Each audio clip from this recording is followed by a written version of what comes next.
Life, ooh, that's loud. And life is worth the living just because he lives. Amen to that. You know, music has always been able to speak to me in ways that, in all reality, no person can. I've always been a big music person.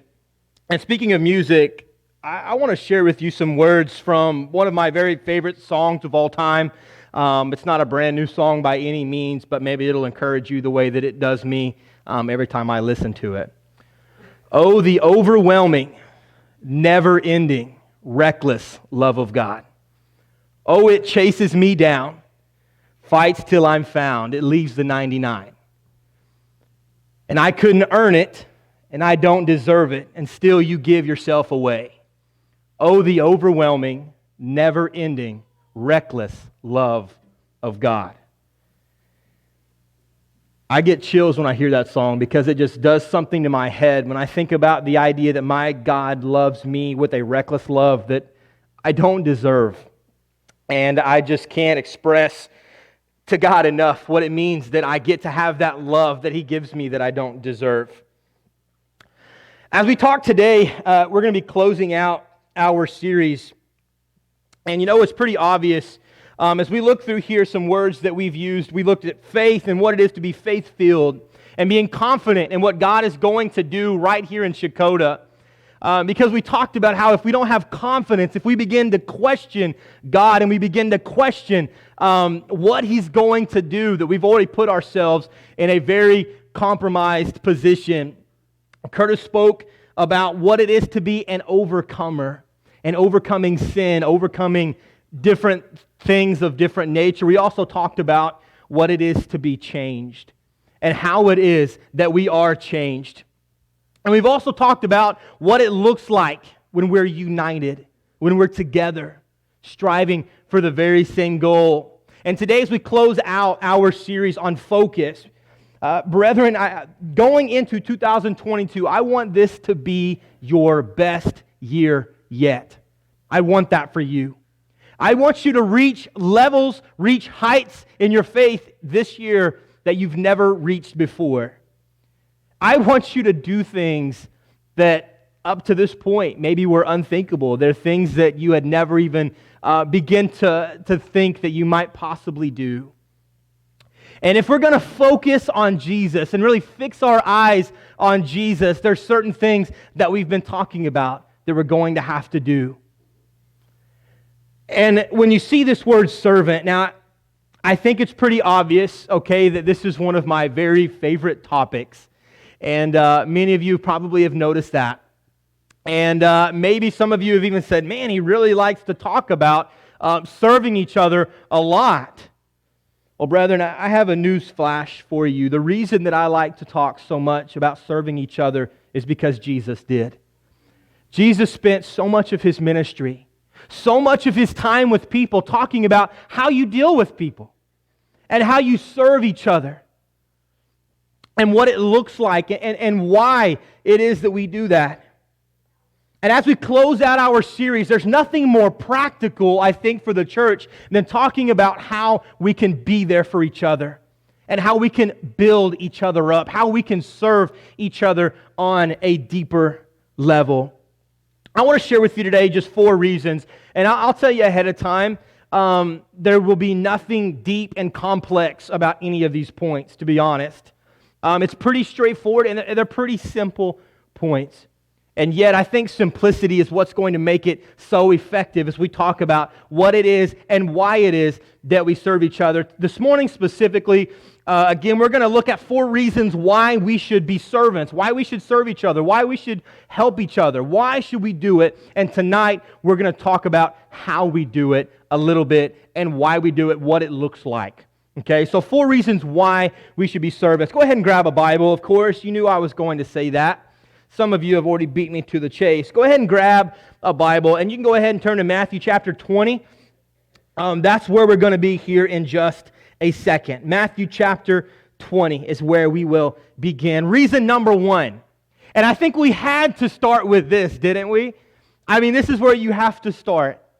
Reason number one why you should pick today, today, right here, right now, why you should make the decision to be a servant. And we need servants, don't we? My goodness, there are so many people that I've been encouraged by because they were servants.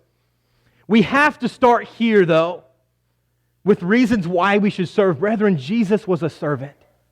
And I don't know about you, but my life's ambition is to be like Jesus. Amen? I want to be like Him in every way possible. I want to speak when He would speak. I want to keep silent when He would keep silent. I want people to look at me in the community, not just within the walls of this church building, but when I contact people every single day, out there, at the store, at the gas station, at Walmart, at the ball game, wherever, I want people to see me. And I hope that this is your ambition as well. I want them to see me and to see Jesus, more so than they even see me. And it has to start here. Jesus was a servant. That beautiful passage that was read for us in Matthew chapter 20. Go ahead and look with me. Matthew chapter 20. There's a conversation going on. The sons of Zebedee, their mother, has come to Jesus and has made a request that her children could sit at His right and at His left. And the other disciples, they're hearing this, and they're indignant, they're upset, they're not happy about it. And Jesus says that is not mine to give. He says, my cup you shall drink, but to sit at my right and my left is not mine to give, but it is for those to whom it has been prepared by my Father. But this is where I really want you to pay attention, starting in verse 24. And after hearing this, the other 10 disciples became indignant with the two brothers. But Jesus called them to Himself, and He said, you know that the rulers of the Gentiles domineer over them, and those in high position exercise authority over them. It is not this way among you, but whoever wants to become prominent among you shall be your servant. And whoever desires to be first among you shall be your slave. Pay attention to this verse here in verse 28. I love this verse, one of my favorite verses. Just as the Son of Man did not come to be served. More on that in a second. Just as the Son of Man did not come to be served, but to serve. Did you catch that? And to give His life as a ransom for many. Now I want to break this down. Jesus was a servant. And the fact that Jesus was a servant is something we should pay close attention to, and I'll tell you why. Because, brethren, this was God. This really was God. This was deity. And He shows up, and He deserves nothing less than for us to be waiting on His every need, waiting on Him hand and foot. And Jesus says, no, that's not why I'm here. I'm not here so that you can serve me. No. I'm here so that I can serve you. We could have looked in the book of John, we could have looked at that very familiar story as Jesus is washing the feet of the disciples. We're not going to go there today. We could have looked at that story. And it blows my mind every single time I read this passage and I read that story. And the reason it blows my mind was because this was God. This was God. And He says, you know what? I know I'm God. I know I gave up my seat at the right hand of the Father. I know I left heaven to come to this place called earth that can't even compare to what I had in heaven. And not only did I give up everything that I had going for me in heaven, but I don't even want you to serve me while I'm here. I want to serve you. I want to show you what it looks like. Brethren, I'm going to ask you one more time. Do you want to be like Jesus? Jesus was a servant in every aspect of the word. All He thought about was people, all day, every day. Right? He thought about how He could help them. What could He say to them to get them where they needed to be? He healed. He mentored. He taught. He was a servant. Jesus was a servant. And when I look at this passage, and it says, whoever wants to become prominent among you shall be your servant. In other words, whoever wants to be up here, top dog, I'm going to tell you something. a story, and Curtis probably remembers this really well. I remember when I first started preaching, I can remember I made statements like this one. I want to be the greatest speaker in all of the brotherhood. I want to be the best that there is. When all the big conferences and all the big lectureships, I want to be the person that they call to come and speak. Because I saw those brethren that were always at different things because they were so good, and I wanted to be that. I want to be the best. I want to be the greatest speaker that the brotherhood has ever seen. I want to be the guy everywhere I go. I want people, single file line coming to the front to repent because I have just preached the most powerful sermon. I wanted to be that guy. And at the time, I thought that's what I needed to be. Because all my life, it was drilled in my head, you need to be the best. Everything you do, whether it be baseball or basketball or roping or fishing or hunting, whatever it is, you have to be the best. And I took that mentality and I brought that into ministry. Brethren, let me tell you something. Don't aim to be right here. Don't aim to be the biggest and the best and the greatest. Aim to be the least. Be the servant. Be the one that helps other people. And it is when we're at our lowest that God says we're at our highest in His sight. Be a servant as Jesus Himself was a servant. Reason number 2 why we should serve. And I think we have to talk about this, brethren. There is a need. There is a need, is there not? As I look out at our crowd today, you know what I see? I see hurting people. That's what I see. I see people that have things on their plate that they're not ready to handle. I see people that are hurting for something one way, shape, or form. Brethren, there's a need. I want to share with you a passage in Galatians Chapter 6, starting in verse 9. It says, "Let's not become discouraged in doing good, for in due time we will reap if we do not become weary." And then verse 10. Pay really close attention to verse 10. It says, "So then, while we have opportunity, let's do good to all people, and especially to those who are of the household of faith." Now I want to pause that thought for just a second. If you looked at that screen and what you took away from it is, wow, I need to devote most of my time to the church and the people in the church, and outside of that, I don't really care. If that's what you took from this passage, please let me clear that up for you. Before it says that we should do good especially to those of the household of faith, I'm not saying we shouldn't pay extra close attention to each other and the needs within the church, because we should. But what does it say right up there? To do good to who? All people, period. Right? Do good to all people. Chances are there's someone that you know that has a struggle at the moment of some sort. There are probably people that you know, maybe they have some type of financial burden. Maybe they have a loved one who is sick and they can't just can't seem to make room in their life to juggle all of these things. Some of you have been there, haven't you? Where you've been at a point in your life where you're getting ready to lose someone that means a lot to you and you need help. We have those people. We have those people who are, whatever it is you fill in the blank. Brethren, I say that all to say this. There is a need. As you see this passage, while we have opportunity, let us do good. Brethren, there is opportunity everywhere you look. And I don't mean just the big things. I don't mean coming and paying someone bills. I'm talking about going and mowing their lawn because they're not feeling good. I'm talking about bringing them a meal.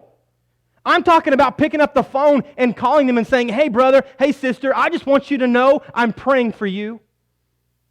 I'm talking about, like I said, let me come and, I don't know, let me come help you clean your house. I know you haven't been feeling good. Let me mow your lawn. Let me trim the bushes. Let me weed eat. Let me whatever.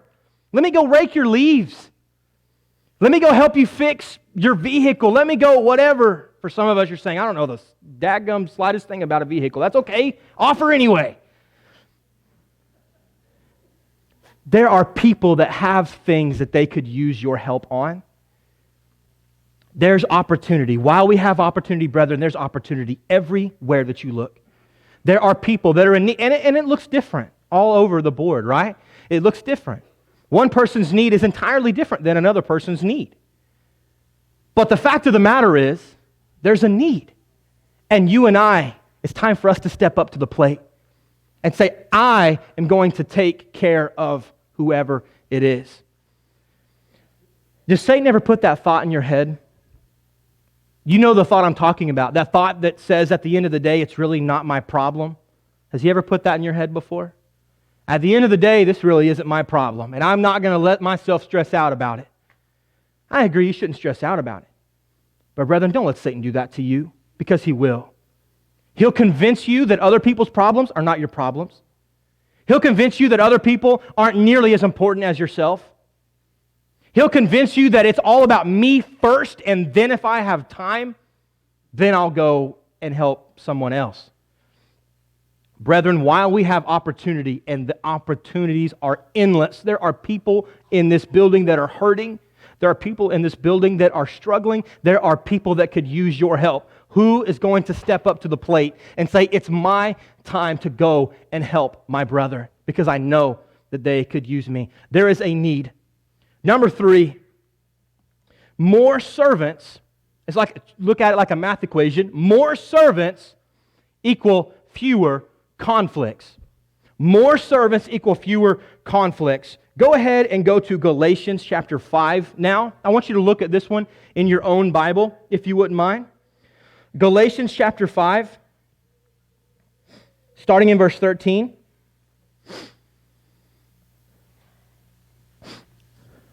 It says, for you were called to freedom, brothers and sisters. Only do not turn your freedom into an opportunity for the flesh, but serve one another through love. For the whole law is fulfilled in one word, in the statement, you shall love your neighbor as yourself. Before we read verse 15, I first want to bring out a few things in verse 14. You know what Jesus said? Jesus said that the law, the greatest commandment in the law is what? You know this stuff. Love the Lord your God with all your heart, soul, mind, and strength. He says the second is like it. Love your neighbor as yourself. Again, you see the pattern here? Jesus so often spoke about how you treat people and how you look at people. And then here is Paul doing the same thing to the churches in the area of Galatia. I want you to look in verse 15. It says, but if you bite and devour one another, take care that you are not consumed by one another. This animal that you see up here on the screen is called a Tasmanian Devil. And boy, they sure look like a devil, if you ask me. They don't look very friendly. And maybe that's not the picture you had in your mind because of the cartoon, right? He looks a little bit more friendly in the cartoon, the Tasmanian Devil. Some of you are a little young for that. I know, hey, I watch cartoons with my grandparents, so I'm allowed to talk about it. But the Tasmanian Devil is a creature over in the outback of Australia, and it's actually going extinct. They're being wiped out. And the reason they're being wiped out is because of this disease called devil facial tumor disease. And it's just spreading rampant, and they're dying off very, very quickly. But what's really interesting about that is how scientists believe that they are getting it. It is believed that the reason they are getting it is because, well, they're prone to fighting each other. I mean, they're known for being very aggressive, very territorial, very protective. So they fight all the time. And it is said that the reason that they're giving it all to each other is because when they fight, they have all this bacteria and these cancer cells in their mouth. And when they fight, as they bite each other, they're giving this disease. And it's running rampant throughout the population of Tasmanian devils. Do you find it interesting that as you think about that, and as you look in Galatians 5, that he says what he does in verse 15? But if you, what does he say? But if you bite and devour one another, take care that you are not consumed by one another. Now, I love Bible study, and I want to point out something very, very important, and this is where the point comes from. In verse 13, He says, do not turn your freedom into an opportunity for the flesh. He says, but serve one another through love. So there's your command. Serve one another through love. So you have that aspect right here, and then there's a contrast immediately following. But if you bite and devour one another. Do you notice that? This is what Paul is saying. In the absence of love and service within the Lord's church, within the kingdom, there is going to be conflict and fighting. Did you catch all of that? Does that make sense to you? In the absence of what he has just commanded them to love and to serve, in the absence of that, there is biting and devouring. There is conflict. You know, I'm no expert on marriage by any means. I've been married about 1.5 years now. And we've already established this, I'm married to the most smoking hot woman that God ever created. The most beautiful thing. Woo! Man, I'm going to be in trouble. I did this once and I was really in trouble. The second time's going to be even worse. I'm no expert on marriage, okay? But believe it or not, every great once in a while, Sadie gets just a little bit irritated with me. For some of you, that is really hard to believe because I am such an angel, right? For some of you, that's really difficult. But every great once in a while, she'll get irritated with me over something, or I'll do something that frustrates her, whatever it is. And I do. I'm not saying that she's not justified in that. But I've learned something. Men, take notes, okay? I've learned something. If I will go home and I'll fire up, I don't know, if I'll get the dishes washed and I'll make sure the bed is made and I'll pick up my clothes and I clean up around the house, it's amazing. It's like magic. That conflict seems to vanish very quickly. And I know I make a joke. I know that's funny, but in all reality, there's a message there. Brethren, when you are devoted to serving each other, conflicts seems to dissipate. It seems to go away. Now, there's always going to be conflict because where there are people, there are conflict. But it's really, really hard to be in conflict with someone that you are devoted to serving. And serving is very intentional, isn't it? It's something, naturally, I'm not really good at it yet, okay? And I think all of us would probably agree we're probably not as good as we could be. I'm not great at it yet. At being very intentional about, I'm going to go home and this is what I'm going to do because I know that means something to my wife. I'm getting there, but I'm not great at it yet.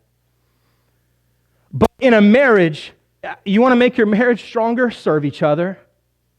That's really what makes a marriage stronger. By the way, this is not all my information. You're probably thinking, wow, he's got it all figured out. No.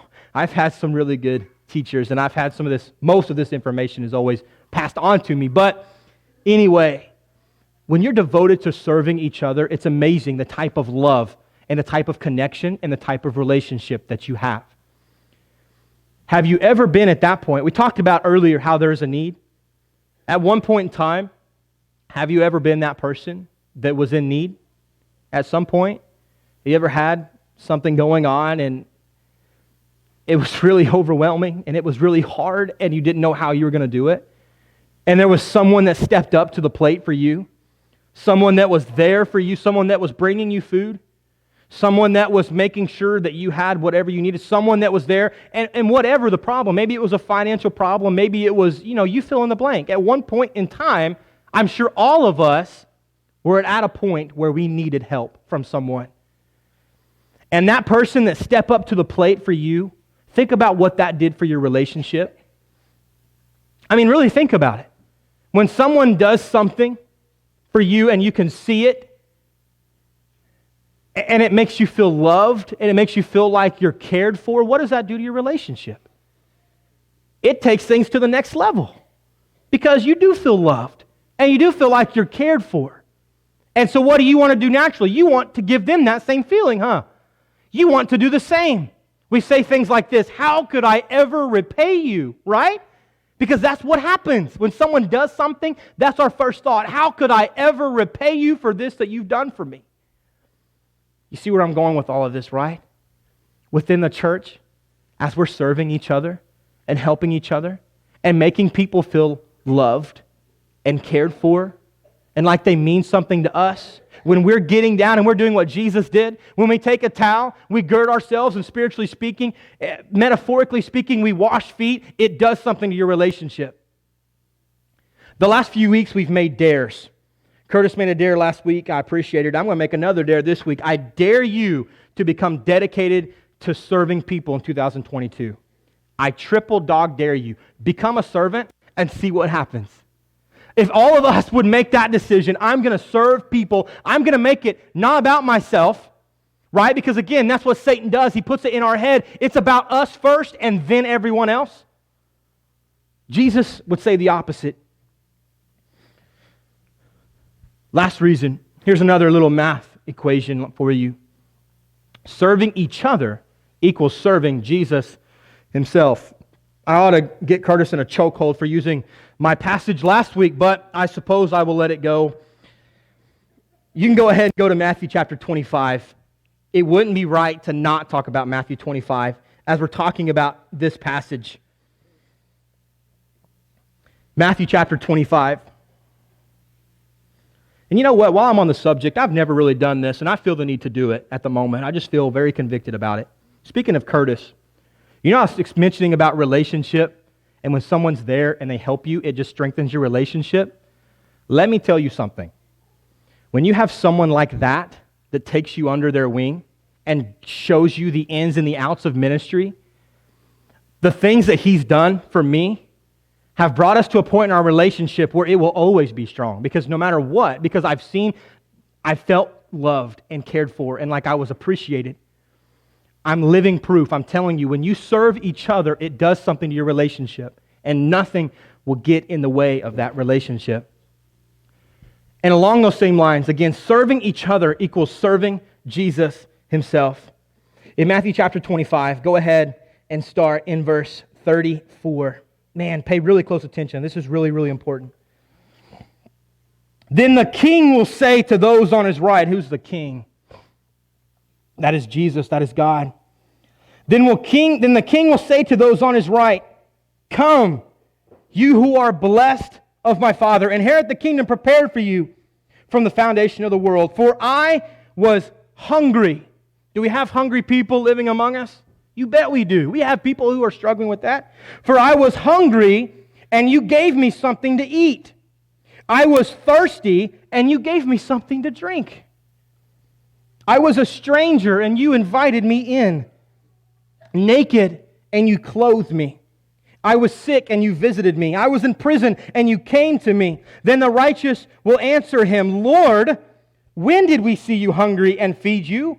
Or thirsty and give you something to drink? And when did we see you as a stranger and invite you in? Or naked and clothe you? And when did we see you sick or in prison and come to you? And the king will answer and say to them. Now here's the part I want you to really notice.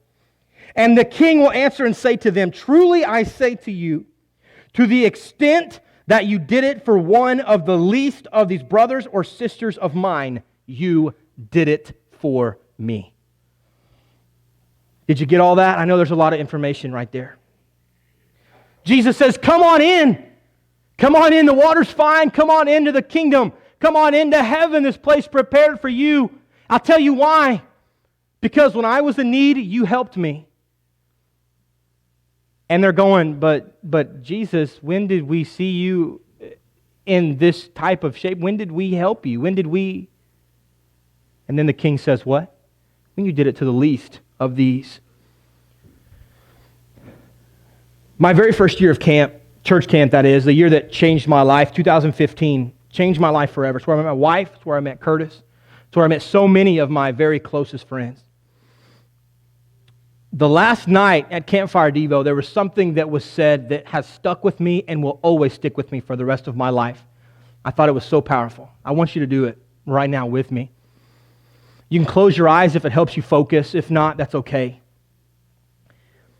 I want you to picture yourself walking up a hill. And you don't exactly know where it's going, but you're walking up the hill. And as you come to the top of the hill, you notice a cross and a man on it. And you notice those, one on his right, one on his left. And as you approach the cross, you get closer and closer. And soon enough, you recognize that it's Jesus on the cross. Here's your chance. You walk up.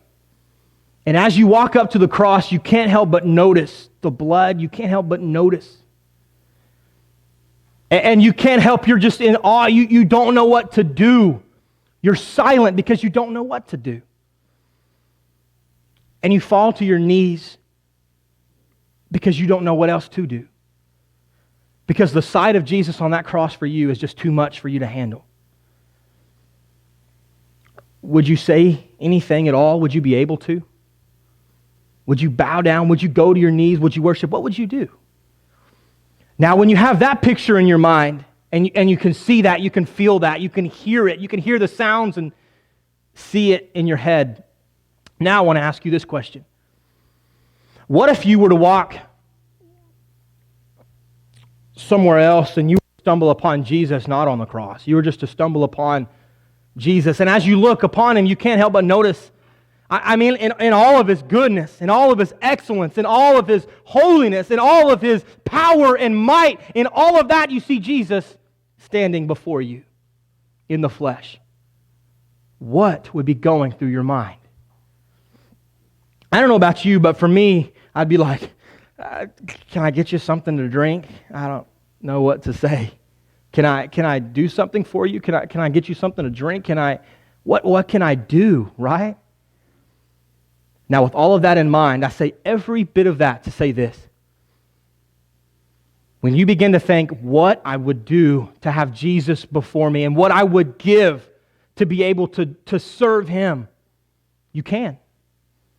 You can. Because whether you realize it or not, Jesus is right here. I see a lot of Jesus in here. Because for those of us who have put on Christ in baptism, he's right here, right? Jesus gives you that opportunity, that golden opportunity to serve him. He says, I'll tell you what, you want to serve me? This is how you do it. Serve each other. Serve each other. Put each other's needs before your own.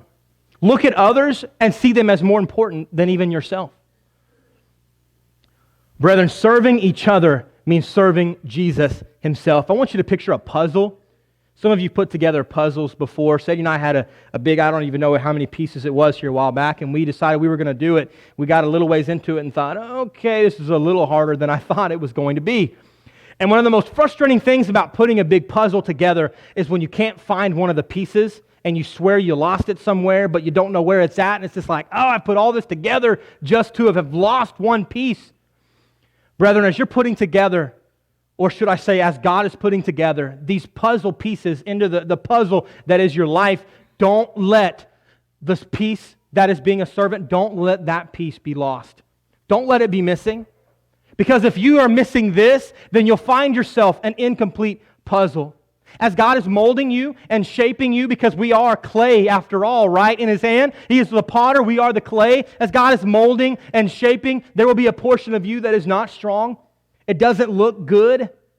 It doesn't look like the rest of it. Don't let this fall by the wayside.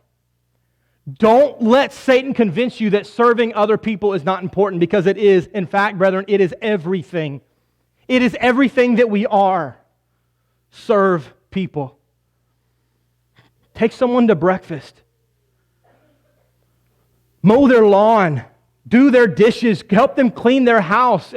Take them to whatever. I don't know. Find ways to serve people. Go pray with them. Give them a call. Say, I just want you to know I'm praying for you. Brethren, can we be servants today? Servants that serve the king, right? Then the king will say to those that the least you did it to one of these, you did it to me. Brethren, let's serve each other. And I hope that you come back tonight as we talk about what a servant looks like. What does it look like on a practical level? What does it look like, and how does it work to serve each other? Brethren, I appreciate your time so much, and I pray that you have been as blessed by this study as I have. We always offer up a song of invitation. And I'm afraid that sometimes we forget why we do that. We do that because we want to give you an opportunity to respond to the gospel. We want to give you a chance to get prayers that I know so many of you covet so much. Come down to the front. Don't be embarrassed. This is not a place of judgment. We're not going to belittle you or look down on you. Let us pray for you. Whatever your need, we want to know what your need is, but we don't know your need, whatever your need is, until you come and tell us. If you want to become a Christian, we can take care of that.